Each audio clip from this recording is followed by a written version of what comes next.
شروع اللہ کا نام لے کر جو بڑا مہربان نہایت رحم والا ہے۔ الف لام میم، یہ حکمت کی بھری ہوئی کتاب کی آیتیں ہیں، نیکوکاروں کے لیے ہدایت اور رحمت، وہ جو نماز کی پابندی کرتے اور زکوٰۃ دیتے ہیں، اور وہی ہیں جو آخرت کا یقین رکھتے ہیں، یہی اپنے پروردگار کی طرف سے ہدایت پر ہیں اور یہی کامیاب ہیں۔ اور لوگوں میں بعض ایسا ہے جو بےہودہ حکایتیں خریدتا ہے تاکہ لوگوں کو بے سمجھے اللہ کے راستے سے گمراہ کرے اور اس سے ہنسی کرے، یہی لوگ ہیں جن کو ذلیل کرنے والا عذاب ہوگا۔ اور جب اس کو ہماری آیتیں سنائی جاتی ہیں تو اکڑ کر منہ پھیر لیتا ہے، گویا ان کو سنا ہی نہیں، جیسے اس کے کانوں میں ثقل ہے۔ تو اس کو درد دینے والے عذاب کی خوشخبری سنا دو۔ جو لوگ ایمان لائے اور نیک کام کرتے رہے ان کے لیے نعمت کے باغ ہیں، ہمیشہ ان میں رہیں گے۔ اللہ کا وعدہ سچا ہے اور وہ غالب ہے، حکمت والا ہے۔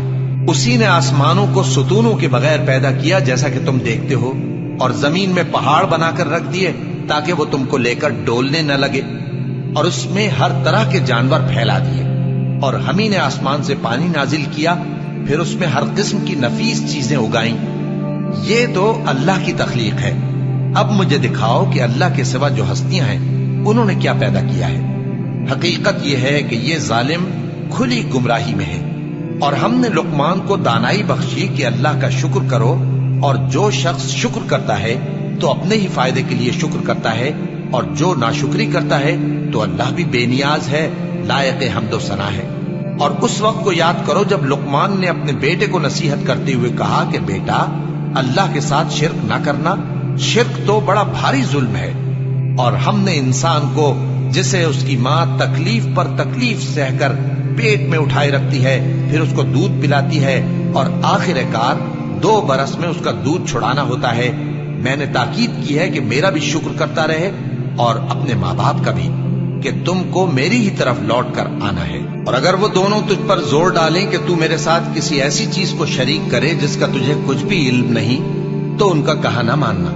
ہاں، دنیا کے کاموں میں ان کا اچھی طرح ساتھ دینا، اور جو شخص میری طرف رجوع لائے اس کے راستے پر چلنا۔ پھر تم کو میری طرف لوٹ کر آنا ہے، تو جو کام تم کرتے رہے ہو سب سے تم کو آگاہ کر دوں گا۔ لقمان نے یہ بھی کہا کہ بیٹا، اگر کوئی عمل چاہے رائی کے دانے کے برابر بھی چھوٹا ہو، اور ہو بھی کسی پتھر کے اندر یا آسمانوں میں مخفی ہو یا زمین میں، اللہ اس کو قیامت کے دن لا موجود کرے گا۔ کچھ شک نہیں کہ اللہ باریک بین ہے، خبردار ہے۔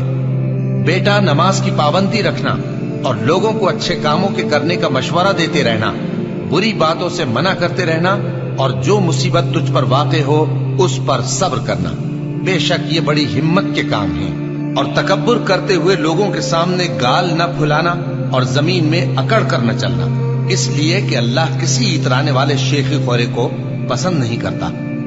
اور اپنی چال میں اعتدال کیے رہنا، اور بولتے وقت ذرا آواز نیچی رکھنا، کیونکہ بہت اونچی آواز گدھوں کی سی ہے، اور کچھ شک نہیں کہ سب سے بری آواز گدھوں کی ہوتی ہے۔ کیا تم نے نہیں دیکھا کہ جو کچھ آسمانوں میں اور جو کچھ زمین میں ہے سب کو اللہ نے تمہارے قابو میں کر دیا ہے، اور تم پر اپنی ظاہری اور باطنی نعمتیں پوری کر دی ہیں۔ اور بعض لوگ ایسے ہیں کہ اللہ کے بارے میں جھگڑتے ہیں، نہ علم رکھتے ہیں اور نہ ہدایت اور نہ کتاب روشن۔ اور جب ان سے کہا جاتا ہے کہ جو کتاب اللہ نے نازل فرمائی ہے اس کی پیروی کرو، تو کہتے ہیں کہ ہم تو اسی کی پیروی کریں گے جس پر ہم نے اپنے باپ دادوں کو پایا۔ بھلا اگرچہ شیطان ان کو دوزخ کے عذاب کی طرف بلاتا ہو تب بھی، اور جو شخص اپنے آپ کو اللہ کا فرما بردار کر دے اور نیکوکار بھی ہو تو اس نے مضبوط کڑا تھام لیا، اور سب کاموں کا انجام اللہ ہی کی طرف ہے۔ اور جو کفر کرے تو اس کا کفر تمہیں غمناک نہ کر دے۔ ان کو ہماری طرف لوٹ کر آنا ہے، پھر جو کام وہ کیا کرتے تھے ہم ان کو جتا دیں گے۔ بے شک اللہ دلوں کی باتوں سے بھی واقف ہے۔ ہم ان کو تھوڑا سا فائدہ پہنچائیں گے، پھر عذاب شدید کی طرف مجبور کر کے لے جائیں گے۔ اور اگر تم ان سے پوچھو کہ آسمانوں اور زمین کو کس نے پیدا کیا، تو بول اٹھیں گے کہ اللہ نے۔ کہہ دو کہ اللہ کا شکر ہے، لیکن ان میں اکثر سمجھ نہیں رکھتے۔ جو کچھ آسمانوں اور زمین میں ہے سب اللہ ہی کا ہے، بے شک اللہ بے نیاز ہے، لائق حمد و ثنا ہے۔ اور اگر یوں ہو کہ زمین میں جتنے درخت ہیں سب کے سب قلم ہو اور سمندر کا تمام پانی سیاہی ہو اور اس کے بعد 7 سمندر اور سیاہی ہو جائیں تو اللہ کی باتیں یعنی اس کی صفتیں ختم نہ ہوں۔ بے شک اللہ غالب ہے، حکمت والا ہے۔ اللہ کو تمہارا پیدا کرنا اور جلا اٹھانا ایک شخص کے پیدا کرنے اور جلا اٹھانے کی طرح ہے۔ بے شک اللہ سننے والا ہے، دیکھنے والا ہے۔ کیا تم نے نہیں دیکھا کہ اللہ ہی رات کو دن میں داخل کرتا ہے اور دن کو رات میں داخل کرتا ہے، اور اسی نے سورج اور چاند کو کام میں لگا رکھا ہے، ہر ایک وقت مقرر تک چل رہا ہے، اور یہ کہ اللہ تمہارے سب اعمال سے خبردار ہے۔ یہ اس لیے کہ اللہ کی ذات ہی برحق ہے، اور جس کو یہ لوگ اللہ کے سوا پکارتے ہیں وہ سب باطل ہے، اور یہ کہ اللہ ہی عالی رتبہ ہے، گرامی قدر ہے۔ کیا تم نے نہیں دیکھا کہ اللہ ہی کی مہربانی سے کشتیاں سمندر میں چلتی ہیں تاکہ وہ تم کو اپنی کچھ نشانیاں دکھائے؟ بے شک اس میں ہر صبر کرنے والے، شکر کرنے والے کے لیے نشانیاں ہیں۔ اور جب ان پر سمندر کی لہریں سائبانوں کی طرح چھا جاتی ہیں تو اللہ کو پکارنے اور خالص اس کی عبادت کرنے لگتے ہیں، پھر جب وہ ان کو نجات دے کر خشکی پر پہنچا دیتا ہے تو چند ہی لوگ انصاف پر قائم رہتے ہیں، اور ہماری نشانیوں سے وہی انکار کرتے ہیں جو عہد شکن ہیں، ناشکرے ہیں۔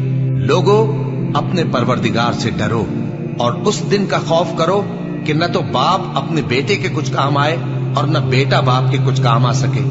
بے شک اللہ کا وعدہ سچا ہے، بس دنیا کی زندگی تم کو دھوکے میں نہ ڈال دے، اور نہ وہ بڑا فریب دینے والا شیطان تمہیں اللہ کے بارے میں کسی طرح کا فریب دے۔ اللہ ہی کو قیامت کا علم ہے، اور وہی مے برساتا ہے، اور وہی حاملہ کے پیٹ کی چیزوں کو جانتا ہے، اور کوئی شخص نہیں جانتا کہ وہ کل کیا کام کرے گا، اور کوئی شخص نہیں جانتا کہ کس سرزمین میں اسے موت آئے گی۔ بے شک اللہ ہی جاننے والا ہے اور خبردار ہے۔